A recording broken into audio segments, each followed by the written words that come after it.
So now I've created my tables for my customers, and you can see the primary key, cost ID, orders, primary key, order ref, and I've two foreign keys, staff ID and cost ID. I've done my products and product code as the primary key, and staff ID is the primary key. Now what I want to do is, for each order you want to be able to add more than one item, and to do that you use what's known as a composite table, and this is going to be table order line. So to create the table is create table TBL order line, and I'll open my brackets and go down and close my brackets. Within that then I want to have the order ref, which is going to be linked to OL order ref, and it's going to be an integer, because if we look on the table orders, order ref is an integer. I'm going to reference that order reference, so make sure that it is the same, that's values of data that's in the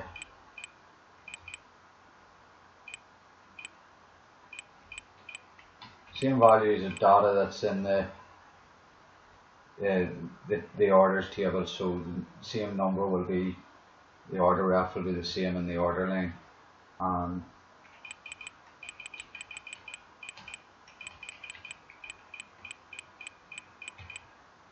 comma at the end then. I'm then going to have OL product code, and it's going to be the same as the product code that's in the products table. So it's going to be need to have a foreign key reference, and the product code is an integer. As you can see there, int, so int for EIGN key references TVL products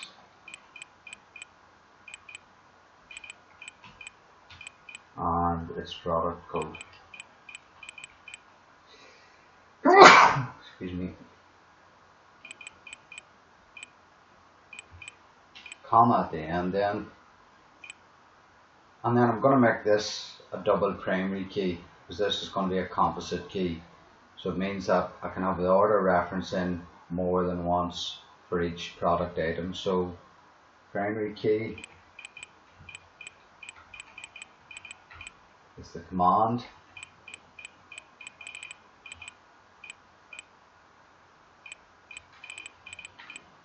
and in brackets I'm going to have the OL order ref and OL product code separated by a comma, so it'll say that them two, once they've been created, are now going to become your composite key.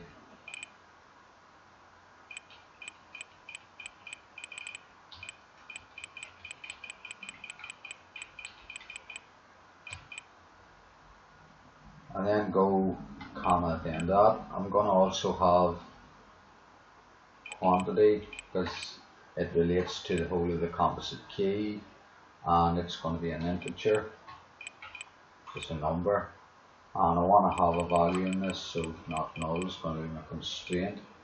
And the last one then I'm going to have is OL total price, and it's going to be in money, and again I want a value in here, and because it's the last one I don't have a comma. Select all from TBL order line, and that'll show my order line with the double primary key, the composite key, and it's going to reference the order ref and product code from the orders table and the products table. So if I execute that, you see that it's created that. If I now go and refresh my tables, I can see I have an orders line and I have their primary key and they're also foreign key. The next part then is I'm going to add in some data for the orders. So I'm going to bring up my orders table. Again, you should copy the code, paste it in, talk about the code, then execute, take a print screen and show the print screen of the execution. I'm going to have a new query, and I'm going to first of all bring up my two tables that I'm going to be referencing.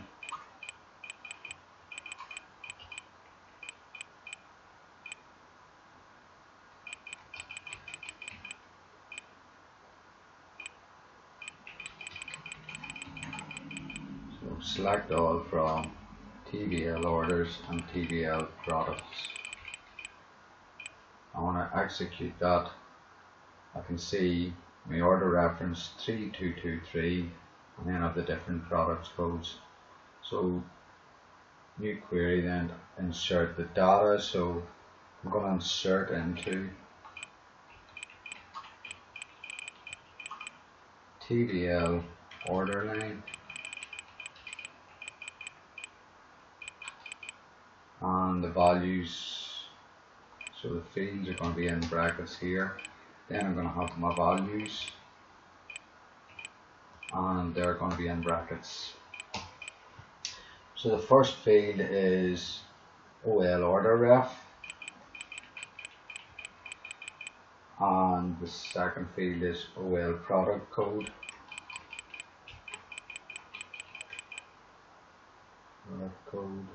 Product code.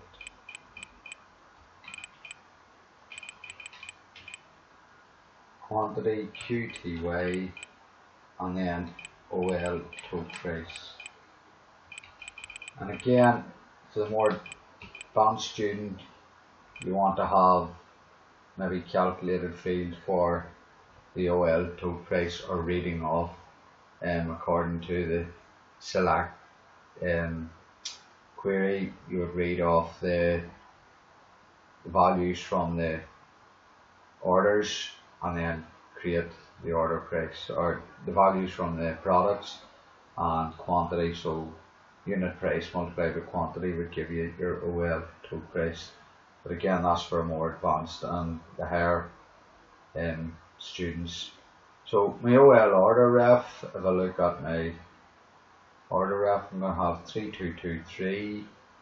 So first one's going to be 3223, and because they're numbers, they don't need to be separated with apostrophes.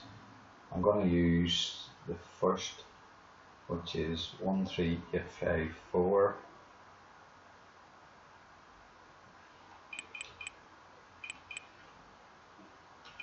Now to get the price multiplied by quantity, you would look at products, so it's 49, or 13854 is 49.99, and if I was having one of these, it would mean the value would be 49.99 for the total cost. So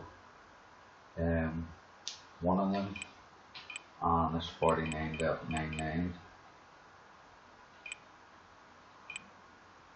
I'm going to also add in the second one, and it's 3223, the order number 15457. I'm going to have 3 of them this time, so 3 multiplied by the unit price, which would be 3 11.99s, which is 35.97. So 3, add in another one then with the same order number 3223, and last one is 16253, and they're £5, so we'll do 2 of them, which will be a value of 10 then. So 16253, 2 of them, and the price will be 10, or the total price, so we'll have total price. And I'm going to add another one in then for 3224. So 3224 is the order ref, comma, and I'm going to have 13854, and I'm going to do 5 of them, and because they're 49.99 each, I'm going to have the values 249.95, and then I'll put my quantity in, so 5 is my quantity, and then I'm going to, no comma at the end there, and then I'm going to select all from TBL order length. So again, you'd copy the code, paste it in, talk about what the code's going to do, and then execute. And you'll see it's added. And because these values are in the order table and these values are in the product table and they're referenced as foreign keys, you're not going to get a conflict. And you'll see 3223 can appear 3 times because there's a composite double primary key. Those combined are different than that combined or that combined. Next, I'm going to just show you a simple constraint. Part of the videos is to add one simple check constraint, which is a simple rule, and I'm going to do it actually on the table staff. So we'll go to the staff table, and what I want to make sure is that the values that go into S or AUTH are either manager, quality or sales. So to do that, I'm going to alter the table, and then I'm going to add a constraint, give the constraint a name, and then check to make sure that the values are in the S auth field. So first of all, I'm going to alter table, and it's going to be TBL staff, and I'm going to add a constraint. And constraints are useful for ensuring data consistency. So if you only want certain values in your database, you want to make sure you add a constraint to prevent data error. Some of the other examples you might have from the tutorial that I have up in Canvas, you might want to have the postcodes, you could have telephone number, you might have towns, just only certain towns to be allowed it for the customers, certain counties. So these constraints are simple. This is a check-in constraint. A check-like would be something like postcode or telephone number.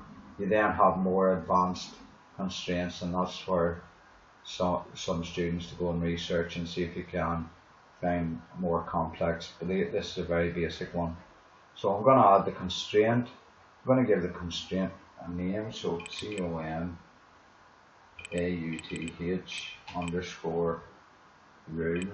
so it will be the rule, and I'm going to use a check,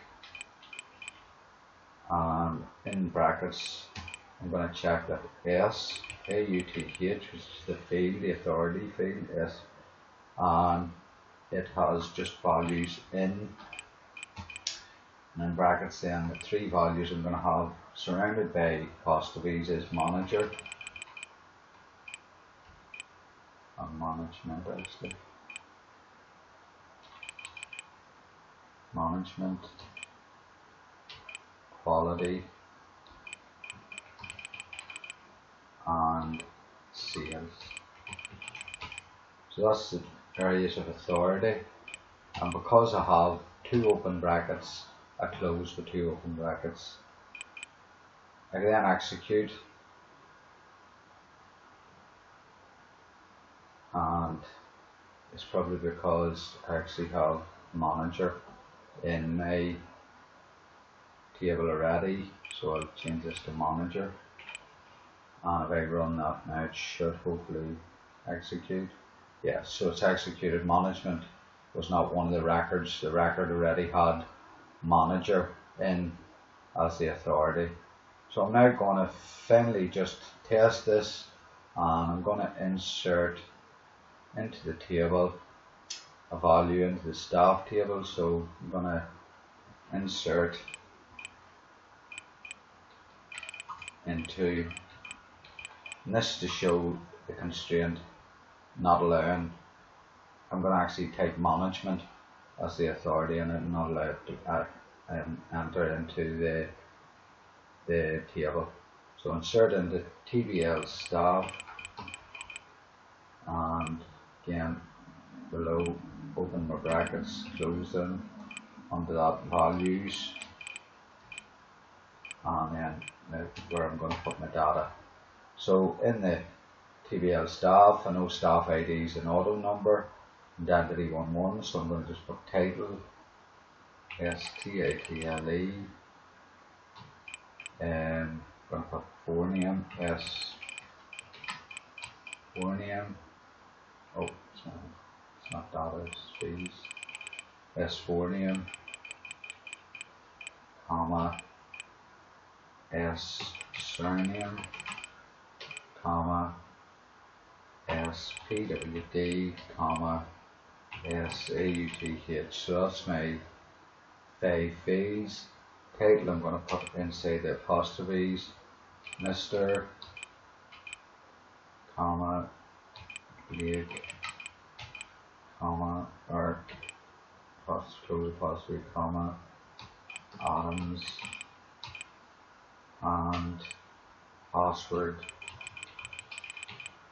433. And again, all of these are string values, so they have to be surrounded with an apostrophe. The last one is I'm going to put management, and afterwards I'm going to do select all from TBL staff, and I'm going to get an error because it's going to say this value does not exist as part of the rule. If you see the constraint, ConAuth rule, and you can see you can also modify the constraint, but I'm going to run this and you'll see there's a ConAuth rule, the constraint's not allowing.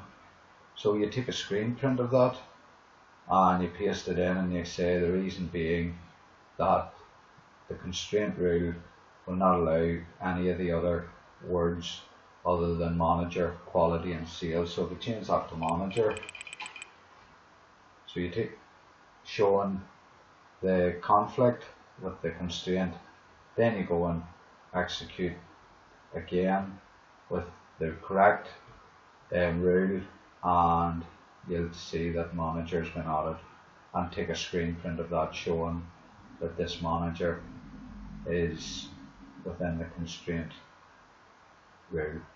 That ends the videos for basic ordering system. So best of luck. Thank you.